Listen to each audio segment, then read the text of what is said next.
Olá, pessoal! Dia de mais um Flávio Prado Entre Amigos, programa especialíssimo, hein? A gente sempre trata com muito carinho o nosso convidado, escolhemos a dedo para que você tenha informações inéditas, esse bate-papo tão gostoso que a gente já mantém há mais de 2 anos, quase 40 milhões de views. Eu quero agradecer demais a você. E agradeço muito aos nossos queridos parceiros comerciais. A CrossFox Elétrica, garantia de cabo, segurança na sua casa com os cabos da CrossFox Elétrica. Alibec Alimentos, alimento de alta qualidade para você que gosta de comida saudável e de alto nível. Alibec Alimentos. Lux Color, a tinta da pintura inteligente, essa eu garanto, é sensacional e tradicional, a nossa Lux Color. Debrete, a churrascaria, uma rede espetacular, crescendo cada vez mais. A melhor carne de São Paulo, você vai curtir demais, você e sua família. Grupo Hall Center, agora internacional, hein?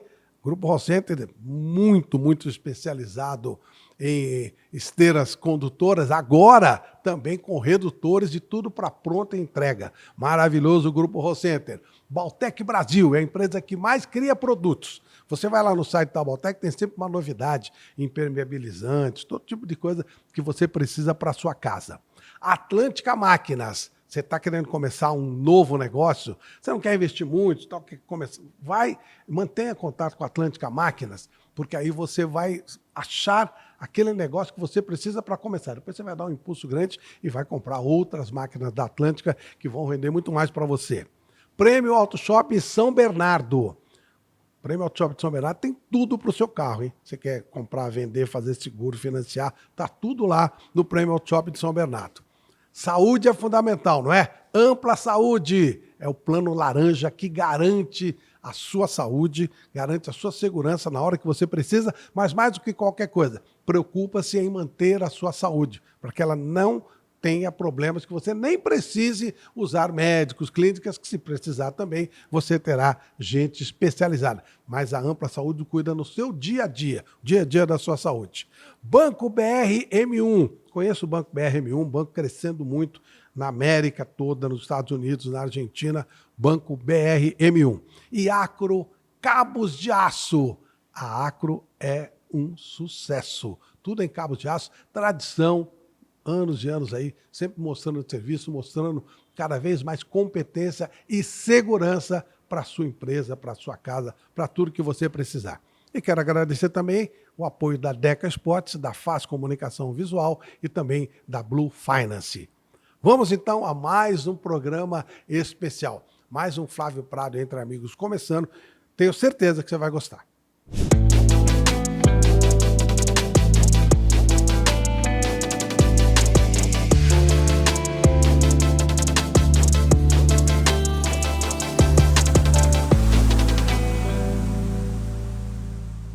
Vamos a mais um Flávio Prado Entre Amigos. Estou recebendo uma pessoa que eu gosto demais, muito querido. Eu costumo dizer que ele é um jornalista tradicional, aquele que vai atrás, aquele que fuça, que hoje, sinceramente, sem querer desmerecer ninguém, mas hoje está tudo muito superficial, talvez até pela influência da internet, dos 140 toques, aquela coisa toda que a gente sabe. Hoje é tudo muito superficial. Paulo Vinícius Coelho não é assim, ele continua um jornalista tradicional. Bom te receber aqui, Paulo. Obrigado, Flávio, por você ser meu amigo e por você ser uma pessoa que eu devo muito na minha vida. Devo mesmo, porque eu fui fazer o Jovem Pan no Mundo da Bola no final de um ano que eu já tinha feito cobertura de Copa do Mundo e tinha sido um ano 95, um ano muito difícil na revista Placar, e você me abriu as portas e o primeiro microfone que eu falei foi o microfone do Flávio Prado. Na verdade, eu é que tenho que te agradecer, porque quando eu falo da grandeza do mundo da bola, eu cito os nomes que passaram por lá, e o seu um deles, os caras falam, nossa, o PVC tem o Everaldo PVC Marques. também. Everaldo Marques, Felipe Mota, o Fred Júnior, o Bruno Vicari, enfim, eu tenho muito orgulho. Fernando Fontana. Fernando Fontana. É. Nossa, muita gente de alto nível, e você, sem dúvida, é um desses principais, e eu só posso te agradecer. Eu fazia Holanda, porque Isso. eu tinha um grande amigo, até hoje é meu amigo, Timen van der Laan, que é editor de uma revista, até hoje ele é editor da revista holandesa de futebol, chamada Voetbal International, e naquela época a gente trocava fax. Olha só. Eu mandava todo domingo eu mandava os faxes com os resultados e análise e o que tinha acontecido de mais importante no Brasil, e ele me mandava da Holanda. E porque para ele era importante, porque o Romário tinha voltado para o Brasil, e para nós era importante porque tinha o Ronaldo na Holanda. Ah, por causa E disso, então. muito por causa disso. Aí eu comecei a ficar mais vagabundo com o Jovem Pan no Mundo da Bola quando eu comecei a namorar a Adriana, meu amor. E aí eu fui, logo depois eu fui pra Holanda, eu fiz um boletim da frente do Amsterdã Arena por telefone público, pro Jovem Pan no Mundo da Bola. Eu estava começando a aprender a namorar com a Adriana, e porque eu estava começando a namorar com a Adriana, e até hoje eu sei falar uma frase em holandês. Uma frase, que é "Ik hou van jou", Que é o quê? eu te amo. Que legal, muito bom. Paulo Vinícius Coelho, como é que você descobriu que seria jornalista? Eu não descobri, acho que cara, é muito engraçado isso. Eu sou apaixonado por futebol desde que eu tinha 5 anos de idade, que o meu avô me levou pela primeira vez no estádio de futebol para ver Portuguesa e Juventus. E mas depois com 10 anos eu lembro que eu comprava placar. Comecei a comprar placar porque eu voltava a pé da escola e passava numa banca de jornal e ficava lendo o placar. Um dia o dono da banca virou para mim e falou: "Ô moleque, você não pode ficar lendo a revista inteira aqui não". Aí eu corri em casa, peguei um dinheiro, voltei e comprei a revista, nunca mais parei de comprar a revista. E aí com 13, 14, eu não falava pra ninguém, porque eu era um moleque tímido e não falava pra ninguém. E toda vez que eu esboçava a falar que eu queria ser jornalista esportivo, por causa de vocês, da geração de vocês: "O que é que só você viu, Flávio Prado?". E só o Flávio Prado respondeu essa pergunta direito, depois eu falo por quê. E e aí eu comecei a querer ser jornalista esportivo, mas eu entendi que para ser jornalista esportivo eu tinha que ser jornalista. Os seus pais não tinham nenhum nada a ver com jornalismo? Não, meu pai é comerciante, foi dono de padaria, minha mãe foi dona de casa, costureira, depois foi corretora, depois se separou dos meus pais. Minha mãe mora hoje na Praia Grande, meu pai mora na Pompeia, embora ele ache que mora nas Perdizes, mas eu explico o mapa depois. E mas meu pai era muito louco por ler jornal, então Não só de futebol. eu tinha culturas de futebol do meu pai, do meu avô, do meu tio, da família do meu pai principalmente. Da minha mãe eu tinha tios são paulinos, mas ninguém gostava muito de futebol, mas eu tinha cultura de informação. Seu pai torceu para quem? Santos. É, Meu pai é luso. pelezista, né, É. como todo mundo mais ou menos da mesma idade, É. todo mundo era pelezista. Meu avô luso, meu pai santista, e eu gosto muito da resposta que eu dou para quando perguntam qual time eu torço, eu digo sempre as pessoas sabem, mas eu digo sempre que eu não digo meu time nunca, a não ser quando é relevante, ou seja, toda vez que alguém me pergunta. Nesse caso, o cara pode estar em dúvida se eu estou sendo honesto, se eu estou sendo, clubista, e nesse caso, no ar ou fora do ar, eu exerço a primeira missão da nossa profissão, eu dou a informação certa. Que time você torce? Palmeiras. Então, o é assim, eu tive a honra de cobrir 2 Copas do Mundo, 2 finais de Copa do Mundo, cobri 12 no total, mas 2 finais de Copa do Mundo. Eu falo sempre o seguinte: eu cobri 94 quando o Brasil foi campeão, eu cobri 98 quando o Brasil perdeu da França no estádio. E eu saí muito mais satisfeito de 98 do que 94. Por quê? Porque o meu trabalho foi melhor. A condição de trabalho na 94 era terrível, não dava para trabalhar, um estádio péssimo, sujo, um calor horroroso, enquanto a partida na França, ar-condicionado, tudo maravilhoso e condição para você trabalhar dignamente. Eu estava torcendo contra a seleção brasileira? Não, eu estava torcendo pelo meu trabalho. Então, por certo, você pode torcer pro Palmeiras, mas obviamente você jamais vai distorcer, porque a sua profissão está acima disso, tá certo? Claro, e é como você dizer assim, um jornalista hoje em dia as coisas se misturaram muito também na política, mas vamos pensar em 20 anos atrás. O Jânio de Freitas, ele vota. E ele vota em quem? Quando ele escreve um texto sobre o que ele pensa, um colunista político, o texto que ele escreve de opinião retrata muito mais o que ele vai votar do que um jornalista esportivo quando vai a um jogo Palmeiras e São Paulo. E você vai dizer o que a história, você vai contar a história que o jogo está te contando. São Paulo está jogando melhor que o Palmeiras. Você não vai dizer que o Palmeiras está jogando melhor que o São Paulo Se o São Paulo estiver jogando, é melhor que o Palmeiras. Ou um pênalti absurdo que a TV está mostrando, você vai falar que não, porque você torce para aquele time. Claro, a imagem você tem que ser então Você perde credibilidade, que é a sua moeda. exato, exatamente, a nossa matéria-prima é credibilidade. E a coisa mais satisfatória que existe é isso. Eh, eu fui para Itaquera ver Corinthians e Santos, fui de metrô. E é um prazer você ver que as pessoas te reconhecem no metrô e conversam com você e falam para você: "O que você acha disso? O que você acha daquilo? O que vai acontecer? Por que o Memphis não está jogando bem? Quem vai ganhar, Corinthians ou Santos?". Isso é respeito. E Claro. a gente conquista isso com a pessoa percebe que você tem cuidado pela sua profissão, que é o ponto central. Eu acho que você falou jornalista moda antiga, eu falo que eu sou um jornalista, eu gosto muito de 2 expressões, assim, não vou me alongar, prometo isso. A coisa mais importante que existe nesse mundo é a informação, porque se eu te der esse celular na sua mão, e vou dizer para você: "Usa meu celular", você vai me perguntar qual é a senha, porque vai te faltar uma informação. Claro. Então, mais moderno do que o último modelo de celular é a informação para você poder usá-lo. Perfeito. E a segunda coisa é que todos os profissionais hoje, o que eles mais precisam é de informação. Um advogado precisa de uma legislação, que conhecer a legislação nova, uma nova jurisprudência. O médico precisa conhecer a cura de uma doença. O engenheiro precisa de uma nova tecnologia. O único profissional, incrivelmente, que hoje despreza a informação é o jornalista. Porque os diretores de empresas dizem: não, agora é entretenimento. Pô, entretenimento é o que diverte. O que me diverte é a informação. O que me diverte, futebol me diverte, teatro me diverte. Tudo que diverte entretém. Informação me entretém. Então, cara, a gente precisa de diversão. Mas a gente precisa, até para se divertir, a gente precisa de informação. Você precisa saber que horas a peça do teatro vai começar, como você chega no cinema, tem estacionamento, não tem? Exatamente. Eu vou de metrô, vou de táxi, de Uber é mais fácil, então, precisa de informação para tudo. E o jornalista hoje despreza a informação. Eu acho inacreditável isso.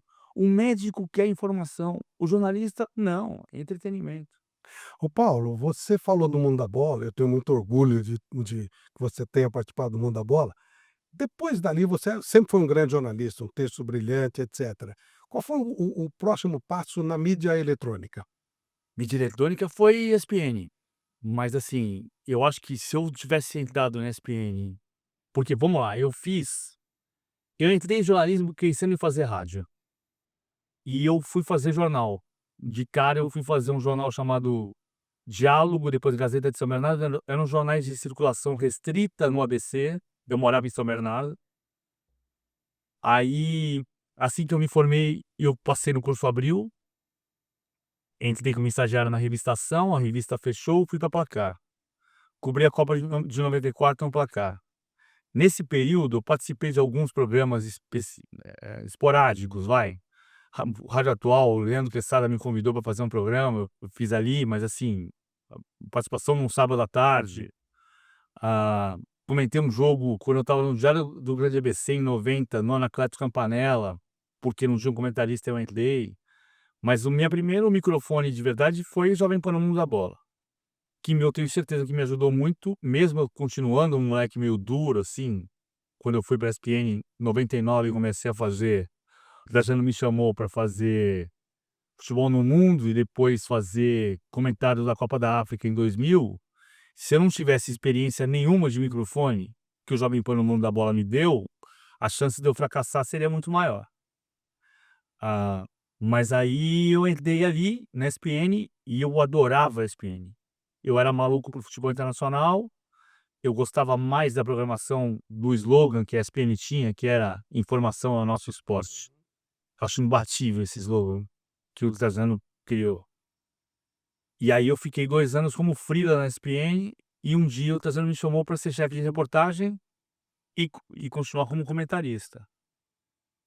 E aí eu acho que eu dei uma sorte que foi não ter deixado de ser repórter. Porque muita gente quando vira comentarista, passa a entender que o que vale é a sua opinião. E eu achava que eu tinha que testar a minha opinião e saber se aquela opinião estava certa com base no fato que eu podia apurar. Então eu lembro muito de ligar para o Tite quando o Tite era técnico do Caxias. E o Tite já me conhecia porque eu já era comentarista da ESPN. E porque eu falei com o Tite quando ele era técnico do Caxias, eu falei com o Tite quando ele era técnico da seleção. Claro. É, e então eu acho que isso me ajudou muito, essa ideia que eu sempre repito. Quando eu disser para você a frase: "Quando eu era repórter", você me interna. Você, inclusive, foi uma das primeiras pessoas a usar estatísticas. Isso às vezes é jogado contra você, né? Poxa, muito em cima de número, muito em cima de estatística, mas acho que é um ponto importante para a sua carreira também. Acho que foi, mas eu acho que você usou estatística. Eu acho que o Solange Bibas usou Sem estatística, dúvida, sem é. dúvida. Solange Bibas usava estatística nos anos 70. Então, o que as pessoas falam: "Você gosta de matemática", e cara, eu não gosto de matemática, senão eu tinha ido fazer engenharia. Eu gosto de informação. É que muitas vezes a informação te ajuda com um número, entendeu? Assim, por exemplo, eu faço jogos de futebol, comentando o jogo hoje na Paramount, antes foi na ESPN, foi no Fox Sports, foi no Sport TV, com o computador aberto. Ah, então eu vejo o jogo pelo computador? Claro que não. Eu vejo o jogo no jogo. Se eu tô no estádio, melhor. Eu tô vendo o técnico chamar o jogador, falar uma coisa, dar instrução para o outro, ou a movimentação que mudou. Eu tô vendo o jogo. Aí você percebe uma coisa do tipo: "Cara, o time já roubou 5 vezes a bola no campo de ataque". E aí você checa, o número te ajuda. Não foi só uma opinião, não foi só uma observação. É, Você tem a confirmação. eu tenho a confirmação. Ou às vezes você não está vendo isso, mas você percebe num dado, por exemplo, quem foi o melhor em campo? Eu voltava para casa ouvindo o Jovem Pan e testava a minha opinião de melhor em campo com o que você ia dizer. Às vezes eu concordava com o que você falava e falava assim: "Pô, o Flávio pensou a mesma coisa que eu. Que bom, estou no caminho certo". Às vezes eu pensava: "Pô, o Flávio falou isso, mas na minha opinião não foi assim, Claro, foi assado", natural. natural. E às vezes você tá vendo assim, cara, tem um jogo que tá muito embaralhado, um jogo que não tem um grande destaque técnico, às vezes o número te mostra, cara, o cara não errou nenhum passe no jogo. Pô, você pode você não precisa nem dizer que o cara foi melhor em campo, você pode dizer: "O fulano não errou nenhum passe no jogo". E aí você vai ter análise para ver se foi um passe longo, um passe curto, Claro. né, um passe lateral, um passe em profundidade. E as pessoas vão falar de você, é legal quando as pessoas estão falando de você. Eu não acredito muito naquela teoria do Nabil Bichedi, né, "Falem bem ou falem mal, mas falem de mim". Uhum. Não, não é assim. Mas se estão falando, é porque tá alguma coisa Porque acontecendo, é relevante. porque é relevante. Claro, claro que sim, claro que sim. De qualquer forma, é assim que a coisa funciona.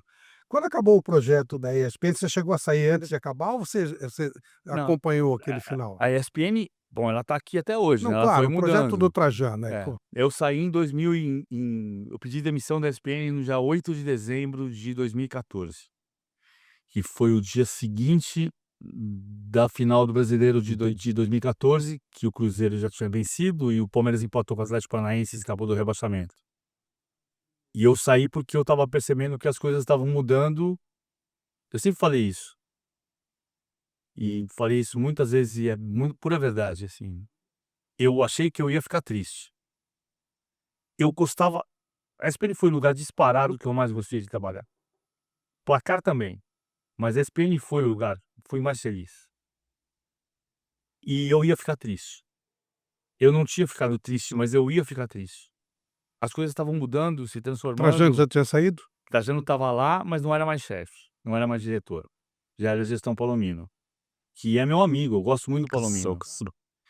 E eu chamei o Palomino para almoçar, eu era PJ, e eu falei para ele por que que eu ia sair. Eu falei: "Palomino, eu vou sair porque as coisas estão mudando e eu vou ficar triste". E eu recebi uma proposta muito boa do Fox Sports, e eu decidi que eu vou. Eu pensei um mês sozinho e eu decidi que eu vou. E aí, como eu era PJ, eu falei para ele: "Eu vou pagar seu almoço, porque quando você me contrata, você paga meu almoço, mas aí eu pago seu almoço". Aí eu paguei meu almoço e saí. O plano era ficar até o final do ano de 2014, e aí acabou vazando a notícia e eu saí no dia seguinte, porque vazou e ficou meio constrangimento.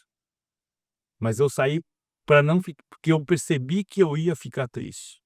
E o processo foi andando com pessoas ficando tristes em 2015, 16, 17, 18, e felizmente até hoje, você não sabe o dia que vai acontecer amanhã, mas até hoje eu consegui andar em uma direção.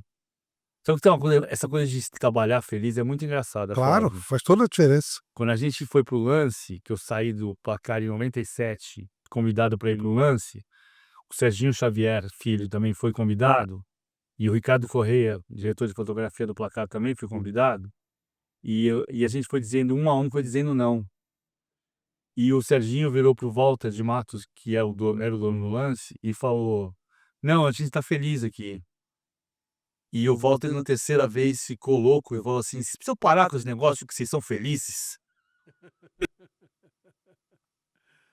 Vocês não se conformam com A isso". propósito disso, você, um paulistano, né, bem nato mesmo, você citou Perdizes, Pompeia e tal, você foi feliz no Rio de Janeiro? Fui, fui muito Como é que foi feliz. isso? Porque eu tive uma ou outra proposta para ir para o Rio, mas eu nunca nem considerei a hipótese, com medo disso que você falou, eu tenho medo de ficar triste.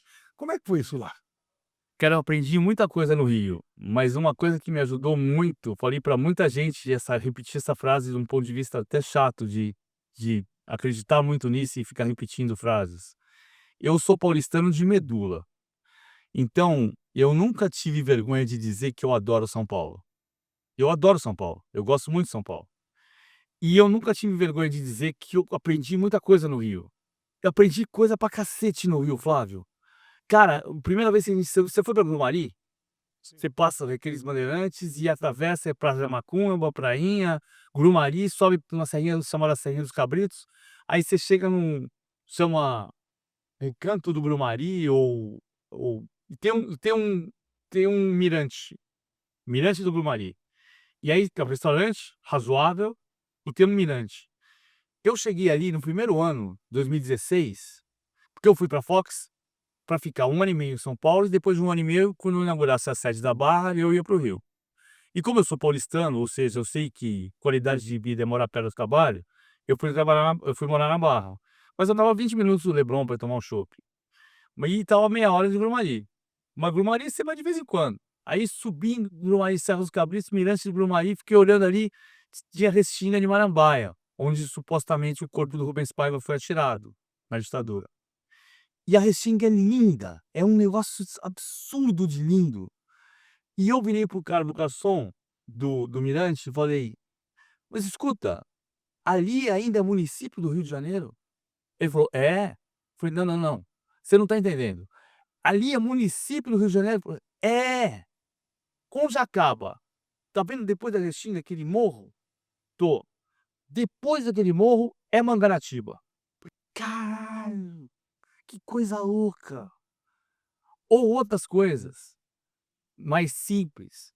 O bar chamado Caxambia, que o Eduardo Paes vai comer costela, do vascaíno chamado Marcelão, que comprou o bar um dia que ele estava bêbado e comprou o bar do velho.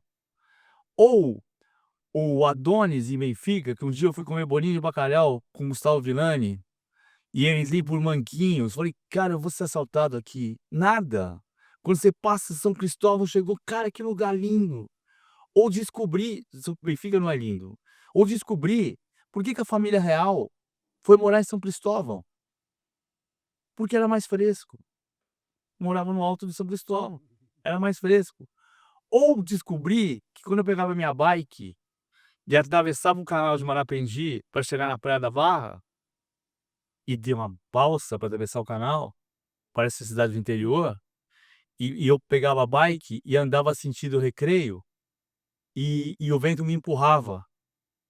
E quando eu voltava sentido Leblon, dava pra fazer 16 quilômetros ali, voltava sentido Leblon, o vento batia no meu peito e me segurava.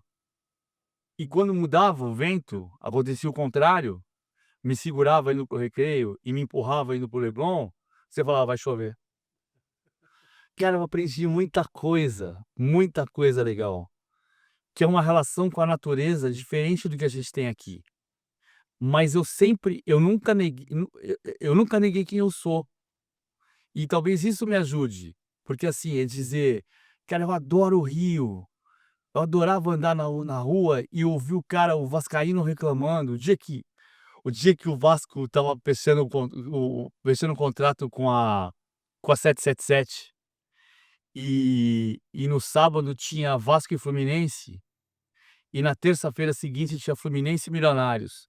Aí senta um vascaíno na minha mesa no bar e fala assim: "Olha só, amanhã tem Fluminense e Milionários". Eu falei: "Não, não, Fluminense e Milionários é terça-feira". "Não, não, amanhã é Fluminense e Vasco, amanhã agora nós somos milionários". É muito bom. Você se deu bem com os cariocas? Eu tenho amigo de todo, eu sou brasileiro, Flávio. É, porque às vezes o carioca ele pensa muito diferente do paulista por todas as razões viáveis e, só por ter o mar já é uma coisa diferente, uma ida diferente, e algumas pessoas têm dificuldade de entrar na vida carioca. Você não teve isso pelo jeito? Não, não tive, embora tivesse, a gente tinha uma colônia paulista ali, né, Gustavo Villani, que é de Marília, Eduardo Elias, ah ah, o Benja estava ali, É. tinha uma galera de São Paulo que estava ali, mas eu tinha muito amigo carioca também. E eu adorava sair, entender que eu vou tomar um chopp no Leblon, eu pegava um Uber e em 20 minutos estava no Leblon. É legal demais você perceber que uma cena de Ainda Estou Aqui, que supostamente foi no túnel Rebouças, e você olha a cena gravada e fala: "Isso aqui é no Zuzuanjo". Cara, é maravilhoso entender isso, sabe, conhecer os lugares é uma vantagem, é uma bênção que nós jornalistas temos, e de tentar entender os lugares. Por exemplo, quando você anda na Avenida do Contorno, em Belo Horizonte foi uma cidade planejada, e o estádio do Atlético fica no anel rodoviário. O anel rodoviário, a cidade planejada eram os quarteirões triangulares no centro de Belo Horizonte, que são contornados pela Avenida do Contorno, onde fica o chopp da fábrica, onde nós vamos tomar chopp depois de cobrir jogo no Mineirão. Só que a Avenida do Contorno já está contornada pelo resto da cidade. Acabou o planejamento. Então, o estádio do Atlético ali na MRV hoje fica no anel rodoviário, que a grosso modo é no contorno do contorno. Cara, é maravilhoso descobrir essas coisas, sabe. Queria poder descobrir isso de todas as cidades, mas é impossível. Como é que foi, ser chamado pela Globo? Foi uma surpresa? Você mais ou menos esperava? Como é que foi isso? Não, eu acho que foi uma coisa assim, primeiro, eu fiz um sinal, eu não levantei a mão assim, mas eu levantei a mão assim, não levantei a mão assim, eu levantei a mão assim. Porque acontece o quê? A Fox estava no processo de fusão com o grupo Disney, e eu sabia que eu podia voltar pra ESPN e ser feliz ali, mas se tivesse alguma coisa errada,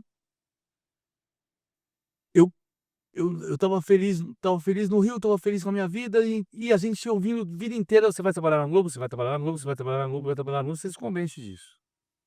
Aí, quando um dia o Edu Zebini falou: "Olha, a cabeça da operação vai ser Disney, e a gente vai ter que mudar daqui". Beleza. Aí eu fiz assim. E aí a Joana me chamou para conversar, eu fui almoçar, me ofereceram um salário X, eu falei: "Cara, esse salário não vai rolar". Aí me subiram a proposta um pouco, eu falei: "Então", e eu fui ganhando 40% menos que eu ganhava. Poxa vida.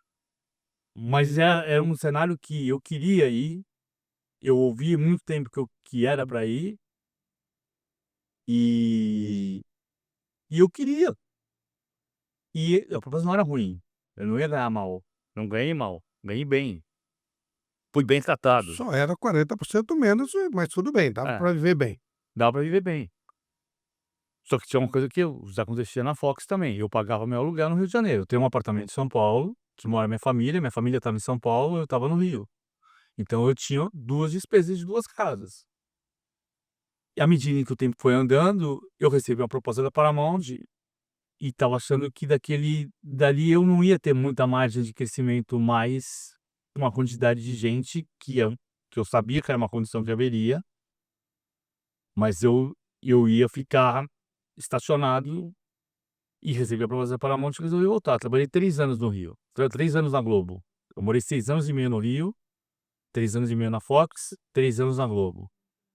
Fiz a final da Copa do Mundo pelo Sport TV, sou grato, extremamente grato ao que a Rede Globo me proporcionou, mas achei que, diante da proposta que eu tinha recebido e da possibilidade de voltar a morar com a minha família em tempo integral, de voltar para São Paulo, que era a hora de fazer, e aí decidi sair depois da Copa do Mundo. Em janeiro, eu trabalhei lá de janeiro de 2020 a janeiro de 23. E acho que teve um ponto também que foi pecado para mim e para Globo, para a relação que podia ter sido.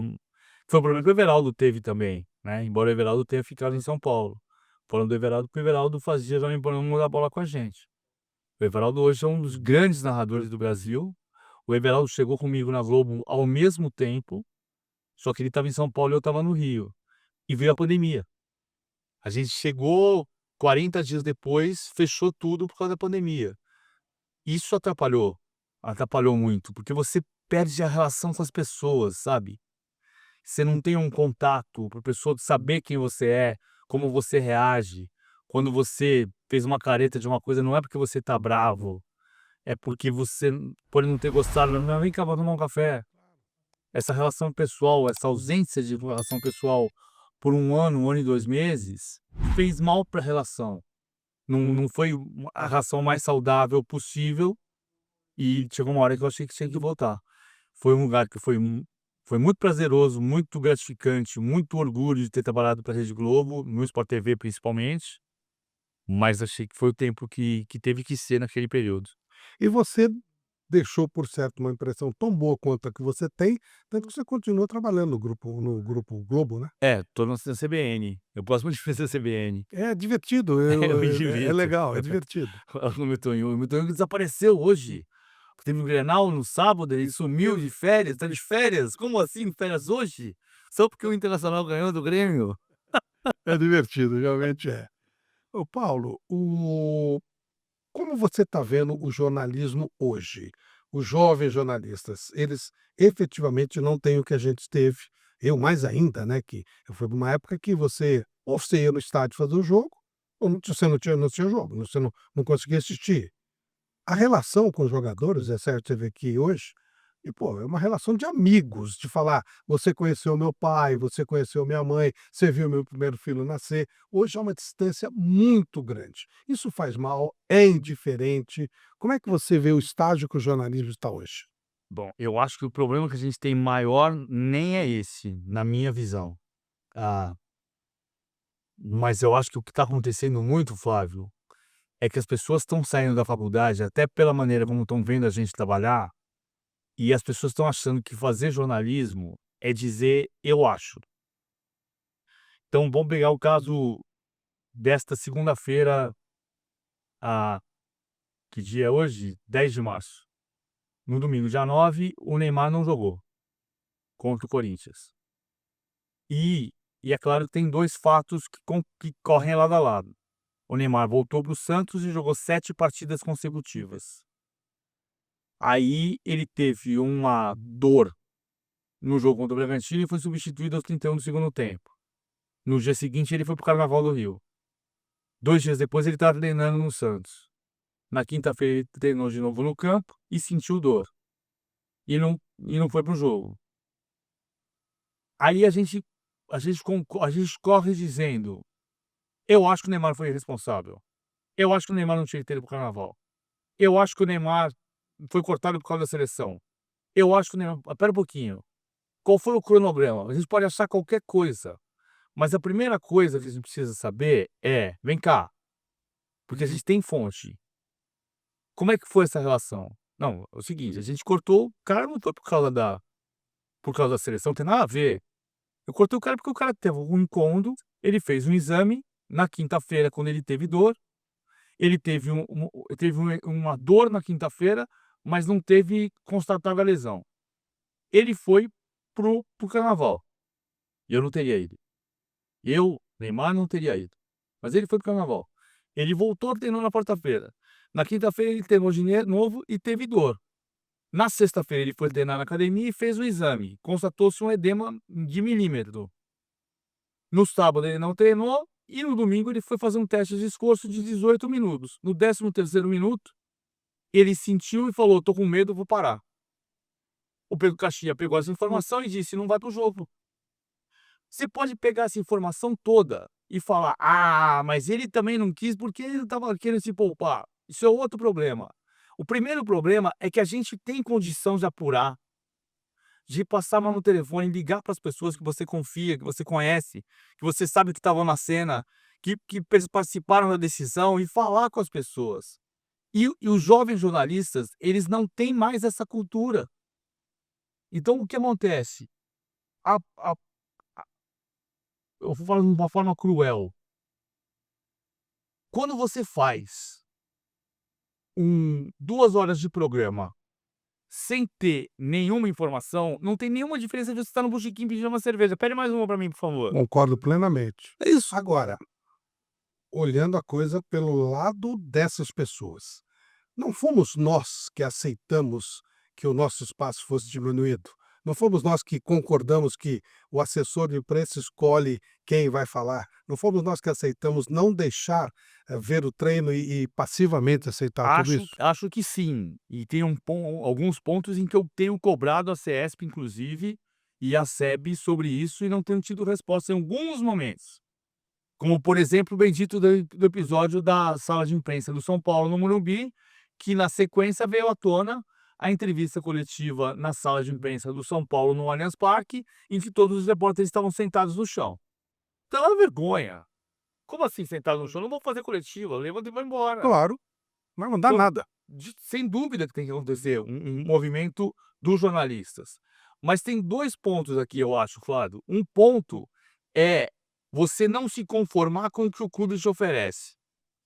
E outro é a gente partir de um discurso que para nós também pode ser cômodo, de dizer: "Ah, antigamente eu conseguia falar com todo mundo sempre e hoje não consigo falar com ninguém".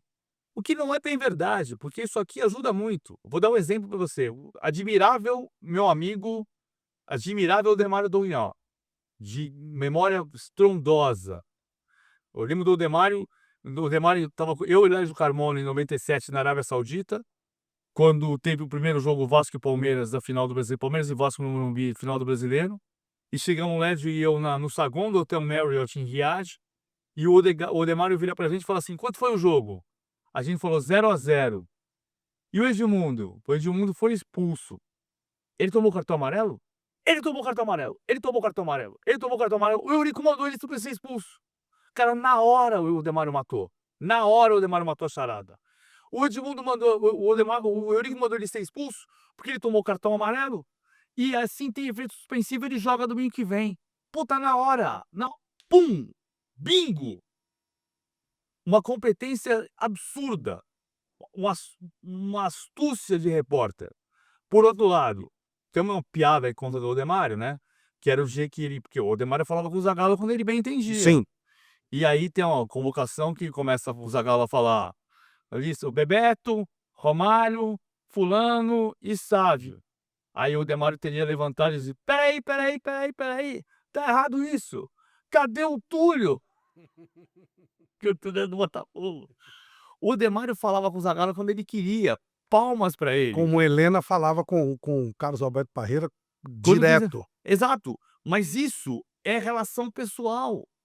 Então assim, Isso a gente pode fomentar. cara, Eu sim, fiquei muito próximo do Roger Machado, sem nunca ter visto o Roger Machado. então, Aí fui eu conhecê-lo quando eu já era amigo, é exagero porque eu não conversava, mas quando eu tinha um relacionamento próximo dele, depois de 3 anos. e ao mesmo tempo, essas relações pessoais, de sair para jantar, se você não cuidar, você cria promiscuidade. A coisa mais difícil que existe na relação jornalística do jornalista é a relação com fonte. Relação com fonte é fio da navalha, é aqui. Quando você começa, você tá aqui longe, longe, o cara nem sabe quem é você. Aí você vai almoçar com o cara 2 vezes na semana e ele acha que você é amigo. Aí tem uma notícia e você dá a notícia, ele fica puto e você volta pra cá. Então essa relação ela baila, ela faz assim o É tempo assim inteiro. mesmo, é verdade. E você tem que trazer ela pra cá. sempre, fio da navalha. Ou seja, não é que o jornalista não tem amigo, é que o limite da amizade é o respeito pelo trabalho do outro. Perfeito. Então, por exemplo, eu posso ter uma relação muito boa com o Alexandre Matos, mas o Alexandre Matos não precisa me dar um furo de reportagem por causa disso. Claro. E se eu descobrir 2 dias depois que ele contratou o Maradona, o Messi, e ele não me contou, nenhum Tá problema. tudo certo. É o trabalho dele. E por outro lado, se ele não quiser que eu descubra, mas eu descobrir e publicar, ele não pode ficar bravo comigo, porque eu publiquei, é meu trabalho. Claro. Informação certa é inegociável. Informação errada a gente corrige imediatamente. Então, eu acho que o ponto central, Flávio, é o respeito que a gente tem que ter pela nossa profissão. E é isso que está se perdendo. A gente tem um respeito gigantesco pelo personagem que a gente cria. E a gente tem que ter um respeito profundo pela nossa profissão. Lembrar o tempo inteiro que o que nos dá vida é credibilidade. Se a gente não tiver credibilidade, a gente morre. E isso a gente tem que construir e reconstruir todo dia. Sabe que a história que o jornalista, a Adriana, que foi professor de jornalismo, que é a Adriana, meu amor, eu digo evito dizer minha mulher, porque ela não é minha, ah, que deu ao jornalismo e que conta história que não é dela, é uma história que eu aprendi com ela, que é de Sísifo, que é o mito, entre outras, é o mito de Sísifo, mas é o mito do jornalista. O que é Sísifo? Sísifo foi o cara que foi condenado na mitologia grega a ter que subir uma pedra enorme por toda a montanha todos os dias. E todos os finais de dia ele chegava a uma pedra no alto da montanha, e então soltava a pedra e descansava. E a pedra descia a montanha. E no dia seguinte você vai lá e pega a pedra e sobe a pedra Sobe de novo. Isso é o jornalista. Isso é o jornalista. Só que se a gente ficar defendendo uma tese todos os dias, levantando um panfleto, deixa de ser jornalismo. Quem defende tese é sociólogo, antropólogo. A gente trabalha a notícia todo dia. A gente trabalha a notícia, analisa a notícia, ouve a notícia, descobre a notícia, checa se é verdade ou se é mentira, tenta descobrir o meandro daquela notícia, analisa aquela notícia. Eu adoro o slogan do Observatório da Imprensa do Alberto Dines, que era: "Você nunca mais vai ler jornal do mesmo jeito". Que, em outras palavras, é: se você souber como faz a salsicha, você não come. Ô Paulo, tem alguns temas, aliás, depois você Eu vai tenho um presente para você Flávio vai Prado. quando eu convidei o Paulo, ele falou: "Eu vou, mas eu vou levar o regulamento do campeonato Falei, em 90". eu fui fazer a limpeza na minha casa, porque a Adriana estava me pressionando com chicotes nas minhas costas. Para fazer a limpeza do escritório, porque tem que liberar aí eu fui lá fazer a limpeza, aí eu peguei, acho que eu tenho cópias disso aqui, não entregaria de presente, mas eu vou entregar um presente para o Flávio Prado. Ó, aqui, ó, de presente para São Flávio Paulino, olha Prado. aí, ó. Ó, presente para Flávio Prado, regulamento do Campeonato Paulista de 1990. Vou entregar para Flávio Prado. Antes, 2 perguntas. Você falou ano passado do Edmundo jogador. Houve um episódio que você e o Edmundo tiveram um Uma mal-estar e tal. uma tre O que aconteceu e como é que vocês ficaram depois? O Edmundo é meu amigo. O Edmundo é meu amigo, acima de tudo. Eu tenho um carinho especial pelo Edmundo. Eu Beijo, eu Edmundo. tenho do Edmundo só boas informações É. também. O Edmundo é um doce. O Edmundo foi uma pessoa que passou por muita dificuldade na vida e em alguns momentos essas dificuldades vêm à tona na vida dele e ele se lembra daquilo como se fosse aquele episódio é um episódio de falta de entendimento da nossa profissão. Porque aconteceu o quê? Foi em 2017. Eu vou te dizer o dia que foi isso. Foi na quinta-feira, dia 13, não, foi dia 11 de maio de 2017. Eu sei Ficou marcante para você. porque minha filha fazia aniversário dia 15, foi marcante pra mim. Você tem toda a razão, foi muito marcante pra mim. O São Paulo jogava contra o Defensa e Justiça, e o São Paulo empatou com o Defensa e Justiça por 1-1, e com um gol fora de casa o Defensa e Justiça se classificou. O diretor de futebol do São Paulo era o Vinícius Pinotti. Foi pênalti. Se fosse Itaquera, era pênalti. O dia 11 de maio de 2017. Aí o São Paulo empatou com a Defesa e Justiça 1-1 e o São Paulo foi eliminado. O diretor de futebol do São Paulo era o Vinícius Pinotti. A gente fazia no estúdio da Fox, numa cabine de off-tube da Fox, a gente fazia o jogo, e depois do jogo a gente saía para um estúdio anexo que tinha era um estúdio, a gente fazia o pós-jogo. Então fomos Gustavo Villani, eu e Edmundo, nessa ordem. E no outro estúdio do Fox, do Central Fox, ficavam José Ilan e Rodrigo Bueno. Eu saí da cabine, São Paulo eliminado, mandei a mensagem imediatamente para o Vinícius Pinotti e perguntei: Rogério, vai cair? Ele falou: não, o trabalho segue. Normal, o trabalho é bom. Beleza. Falou algumas outras coisas e disse: vou para a coletiva já já, vou falar isso. Abriu o pós-jogo, o Ilan chamou o Villani chamou o Edmundo falou alguma coisa, veio para mim e eu falei: Rogério não vai cair. O resultado foi terrível, o São Paulo está eliminado, o Rogério não cai. A diretoria entende que o trabalho é bom, o Vinícius Pinotti daqui a pouco vai vir pela coletiva, mas ele vai dizer que o trabalho continua. O Vinícius Pinotti veio, deu a coletiva, tudo que eu falei que ele ia falar, ele falou. Ele tinha te falado antes. Tinha me falado Você antes. foi atrás da sua fonte. Exatamente. Exatamente. Aí, na última pergunta, o repórter pergunta para ele de novo: o trabalho então é incontestável? E eu não sei se o microfone chegou tarde na boca dele ou não, eu sei que ele falou: contestável, sem dúvida. Ele engoliu uma sílaba. Ele engoliu justamente a primeira sílaba. Então ele ia dizer incontestável, sem dúvida, e no microfone saiu contestável, sem dúvida. Só que ele já tinha feito todo o discurso, defendendo o trabalho. Aí o Edmundo falou, ele falou que é contestável. Aí ficou uma conversa de maluco. O Villani, eu, o Ilan e o Rodrigo Bueno dizendo que ele tinha defendido o trabalho do Rogério, e o Edmundo dizendo que ele tinha dito que o trabalho era contestável. Bom, aí foi pro intervalo, eu mandei de novo um áudio, uma mensagem pro Pinotti, o Pinotti confirmou que tinha dito que era incontestável, mas eu não vou discutir mais isso. Claro. O detalhe, eu não vou ficar discutindo isso. Aí eu falei, o Edmundo tem razão, o que ele falou foi contestável. Aí o Edmundo falou, não, tem razão não, quem tem razão são só vocês, analistas. Principalmente você, PVC, que quer sempre ter a última palavra. Aí eu falei uma coisa que ele ficou mais bravo ainda, eu falei, a última palavra no nosso programa de domingo. Bom, a gente ficou umas 2 semanas numa situação difícil. O Edu fez uma reunião longa com a gente no dia seguinte.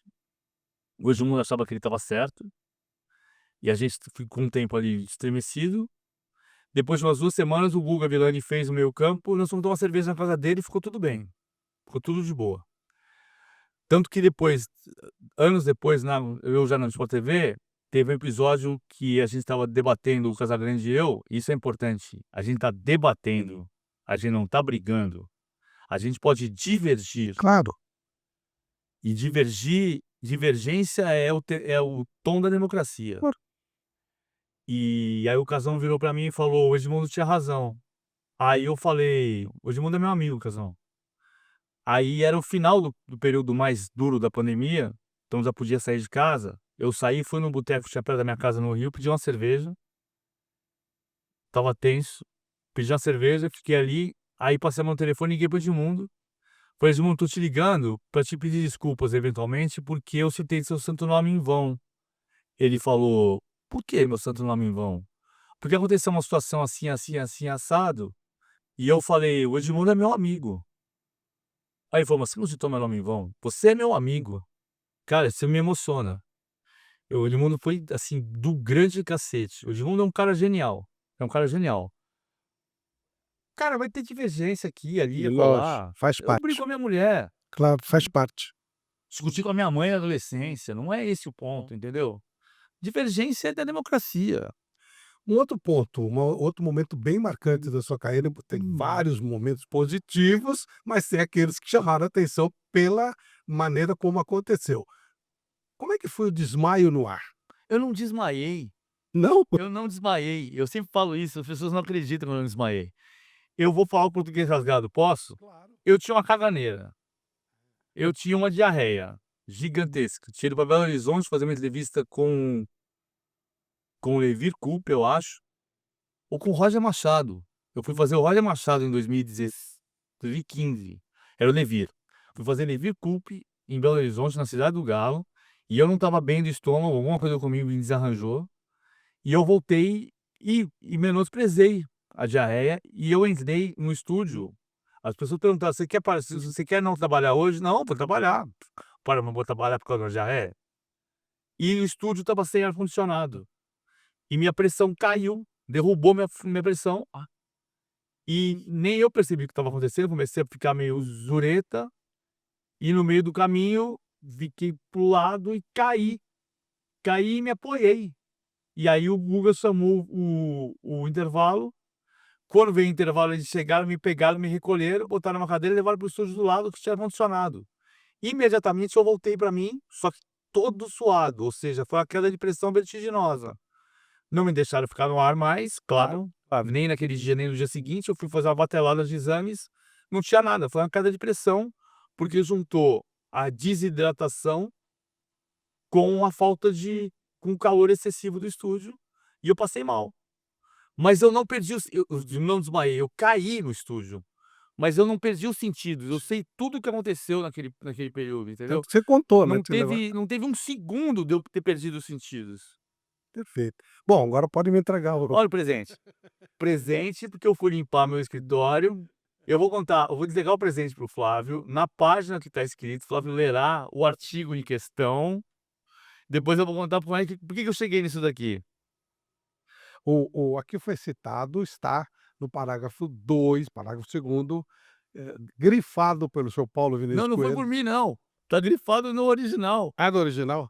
No campeonato da primeira divisão de futebol profissional de 1990, não haverá descenso à divisão especial do futebol profissional. Ó, essa aqui é uma revista que está muito mais maltratada do que o regulamento, porque é uma revista que não tinha capa dura, né? Não tinha papel couché na Claro. capa, era papel jornal, placar da edição 1024, de 26 de janeiro de 1990. Grátis, super tabela do Paulistão. Aí tem aqui, futebol em dúzias, apresentação do Campeonato Paulista. E diz, para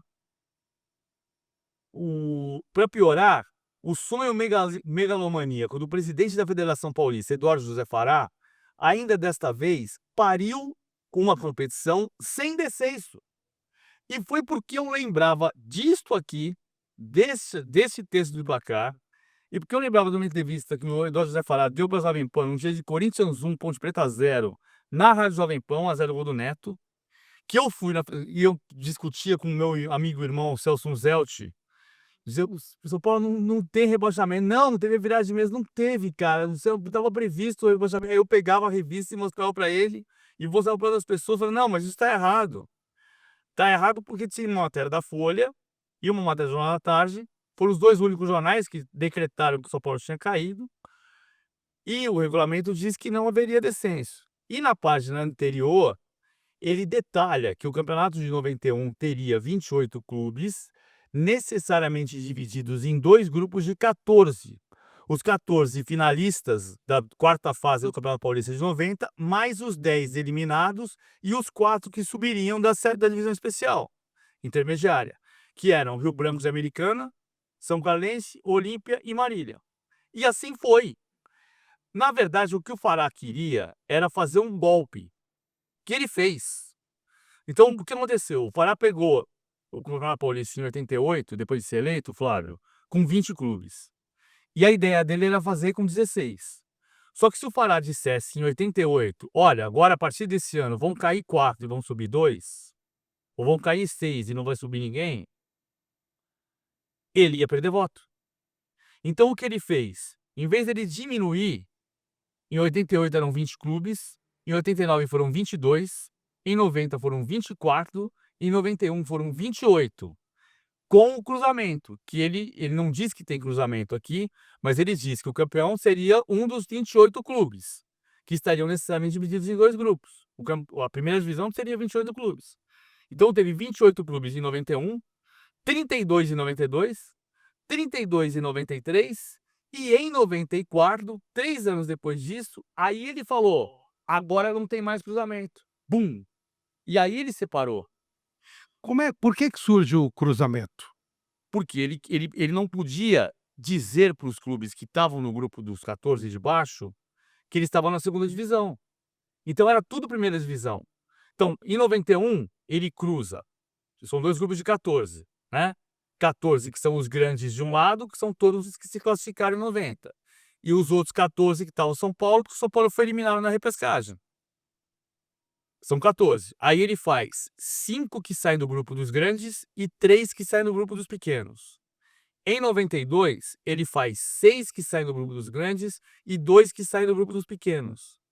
Por quê? O São Paulo saiu do grupo dos pequenos. Dos pequenos. Porque Dos ele... pequenos. Aham. Não, ele queria fazer um golpe, Flávio. Ele queria fazer um golpe. Só que o regulamento de 90 já prevê que são 28 na primeira divisão. Ou seja, que um dos 14 dos pequenos, que jogavam no grupo dos pequenos, podia ser o campeão. E o que ele só não previa quando ele fez o regulamento de 90 Fosse o São Paulo. é que o São Paulo fosse estar no grupo dos pequenos. Ele esperava o quê? E aí ele provavelmente aumentou até o número de times para não ter erro, São Paulo ter que participar. Talvez ele tenha aumentado, porque não tá previsto no regulamento, quantos cruzam. Aí em 91 cruzam 3 que sobem do grupo dos pequenos. Em 92 sobem 2 que sobem o Mojimirim, o rival do Leto, do Valber e do Admilson. Em 93 sobe só 1. E em 94 ele fala, agora não tem mais cruzamento. E aí os 16 da elite passaram a ser os 16, porque aí ele já estava efetivado. Se eles dizem em 90, agora o ano que vem são só 14 na primeira divisão, ele morre.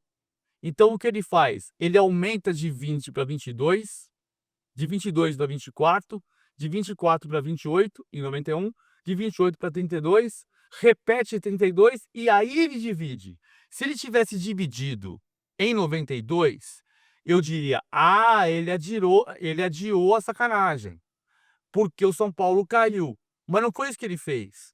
Ele só efetivou a sacanagem 3 anos depois. E em 92 não tinha grande nos grupos pequenos, e em 93 também não tinha. Que ele queria dar um golpe, ele queria.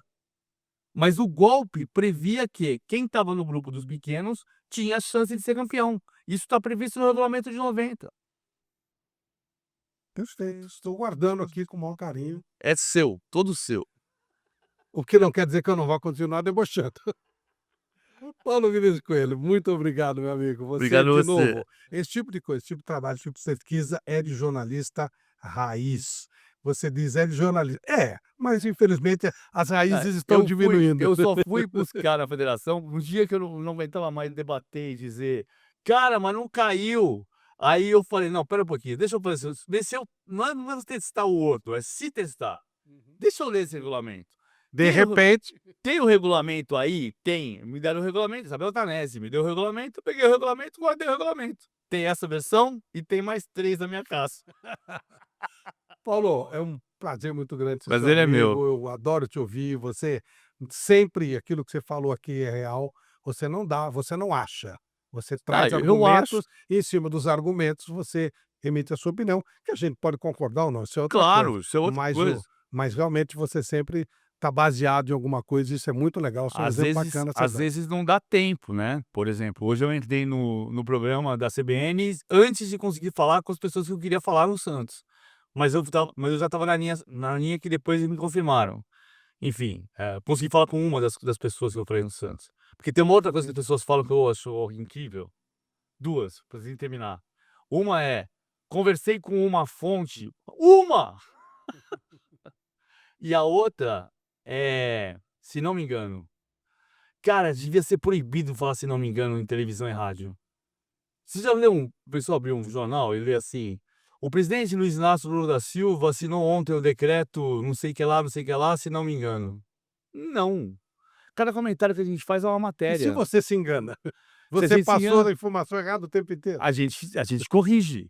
Não, mas eu digo, se você põe isso, se não me engano, você já está pressupondo que você pode ter se enganado. Então, E a credibilidade já fica menor. exato. Eu tô dizendo pra você que a informação que eu tô te dando, eu posso estar enganado. Ou seja, não confie em mim. Não confie nessa informação. Sendo que, se eu te der a informação, não disser se não me engano, e eu tiver enganado, eu vou ter que Aí, não corrigir tem do mesmo problema jeito. nenhum, faz parte do Pô, tem que corrigir. trabalho. O claro. médico erra, advogado erra, jornalista erra. Claro. Agora, a gente erra com responsabilidade. A gente corrige imediatamente quando percebe o erro.